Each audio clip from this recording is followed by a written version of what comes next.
Good morning, His Excellency Mr. Grimson, Chairman of the Arctic Circle. Her Excellency Ms. Jakobsdóttir, the Prime Minister of Iceland. Distinguished guests, ladies and gentlemen. I would like to express my sincere appreciation to Chairman Grimson for giving me this opportunity to speak here today. It is my great honor to visit Iceland, especially when you celebrate 100 years as a sovereign state, and to speak at this important forum for the first time as the Foreign Minister of Japan. In May of last year, I visited the Ilulissat ice field in Greenland. There, I saw a number of icebergs from melting glaciers floating in the ice field and witnessed firsthand the result of rising temperature and how it was making the climate unstable. Well, honestly speaking, I was freezing to death on the ship, and I would never have thought about global warming, but the captain of the ship told me all the story that he recognized from 20 years of his life on the ship. Well, global warming and its effect are accelerating, especially in the Arctic. It has created new opportunities for natural resource development and the use of Northern Sea route. These effects, however, pose serious challenges such as negative impacts on the ecosystem and the life of indigenous peoples in the Arctic. The challenges in the Arctic are common concerns shared by the international community, regardless of whether or not they are Arctic states. We need to tackle these challenges together. I believe that minimizing the negative effects and maximizing the opportunities of the Arctic can benefit us all. For achieving this goal, we should understand how the Arctic environment has been changing and what impacts these changes have on human communities and economies. Therefore, it is particularly important to reveal the mechanism of the Arctic environmental change, which are yet unclear. I have come all the way to Reykjavík with one message. Japan is determined to cooperate with all stakeholders to realize our common view on an ideal Arctic. So, what is an ideal Arctic for all of us? I think it has three elements. First, the mechanism of environmental changes in the Arctic must be clarified and well understood, and the necessary responses to these changes must be shared with the international community. We need to further advance scientific research in this regard. Second, sustainable economic activities are to be pursued in the Arctic while respecting the ecosystem and the life of indigenous peoples. Third, the rule of law must be ensured and international cooperation must be promoted in a peaceful and orderly manner. We put these points in Japan's Arctic policy, which is our first ever comprehensive Arctic policy adopted in 2015. Now let me explain Japan's strategy to achieve an ideal Arctic. First, on scientific research. Understanding the climate change mechanism in the Arctic based on solid scientific data allows us to make appropriate responses and to pursue sustainable development in the area. Japan has been contributing to research and scientific observations in the Arctic since the 1950s and promoting scientific cooperation in the Arctic with the relevant countries. By making use of this scientific research, Japan continues to play a role in this area. One good example of our efforts is its Arctic research project called ARCS, Arctic Challenge for Sustainability, which was initiated in 2015 as our national flagship project. The participating Japanese institutes have promoted research in such areas as climate, weather, ocean environment, biodiversity, and community in the Arctic.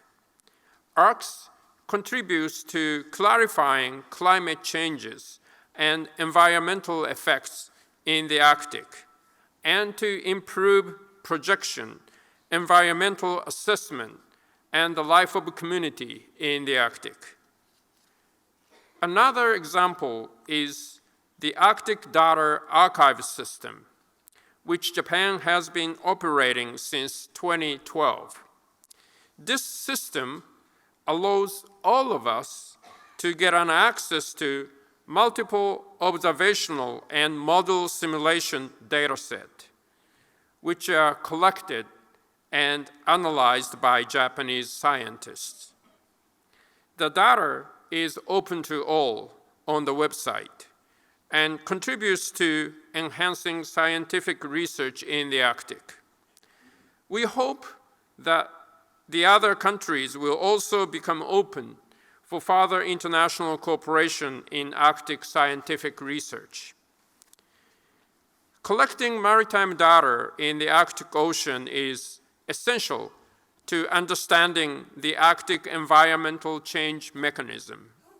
With this in mind, the government of Japan is considering building a new icebreaker for the Arctic research as a new international Arctic research platform. Besides the control of greenhouse gas emissions, Japan is also working to mitigate black carbon emissions to curb the ongoing warming in the Arctic. Monitoring system developed by Japan has been used for scientific cooperation on black carbon in cooperation with Russia and Canada. Furthermore, a joint data comparing project on black carbon with Finland will be launched in the near future. Through these efforts, I believe we can achieve the sustainable development goals in the Arctic. The second Arctic Science Ministerial, to be held next week, will be a good opportunity to discuss international scientific cooperation. It highlights the importance of promoting Arctic-related data sharing, and we fully support the idea. I am pleased to share with you that Japan is seeking to host the Arctic Science Ministerial in the near future. Second, on the pursuit of sustainable economic use. The issue has two aspects, namely the opportunities and challenges. The opportunities are expanding. Geographically, Hokkaido, our northernmost island, is a gateway from Asia to the northeastern sea route. We see potential opportunities for this route, and I will encourage more Japanese companies to pay attention to Arctic businesses. We are promoting comprehensive energy development cooperation with Russia in its Arctic region, while fully taking account of environment. We welcome the fact that Japan Oil, Gas, and Metals National Corporation, JOGMEC, and Novatek signed Memorandum of Understanding last month. They intend to explore opportunities for cooperation on Novatek's project in the Yamal and Gidan Peninsula in Russia, including the Arctic LNG 2 project. We also need to deal with the challenges the international community faces in the Arctic. Increased shipping in the Arctic Ocean could raise the risk of accidents that may lead to Arctic pollution. In particular, oil pollution incidents could cause tremendous environmental damage across a vast area.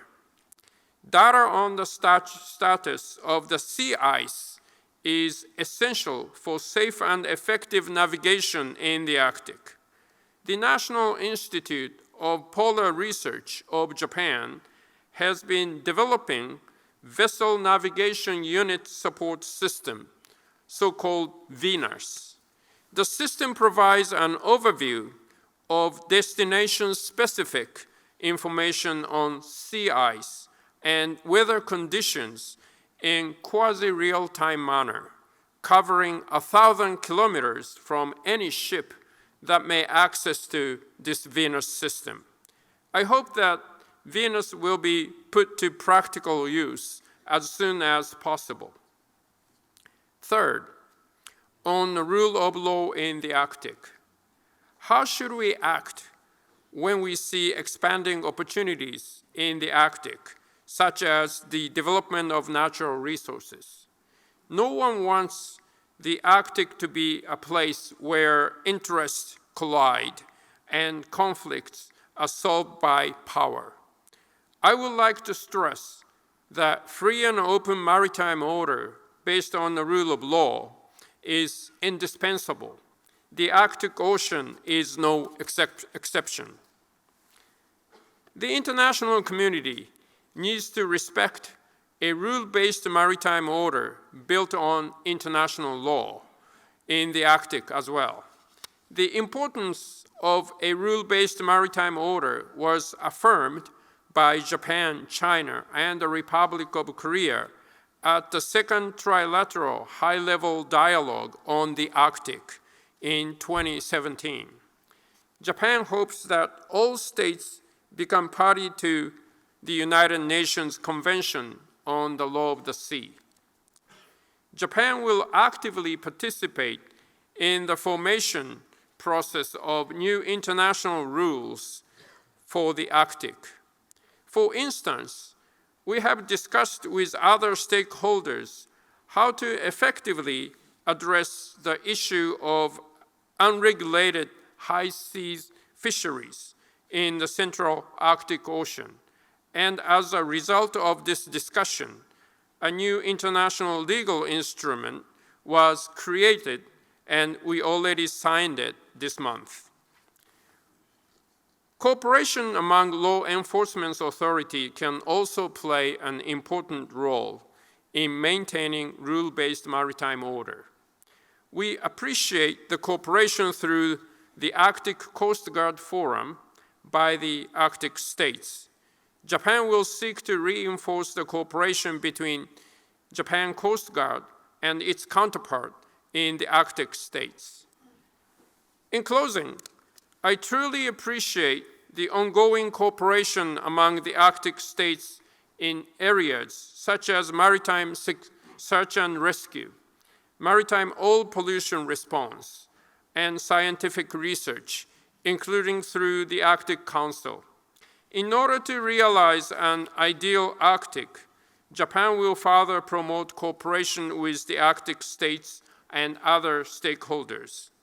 I hope that today's discussion will provide fruitful inputs for our future Arctic. Thank you very much for this opportunity.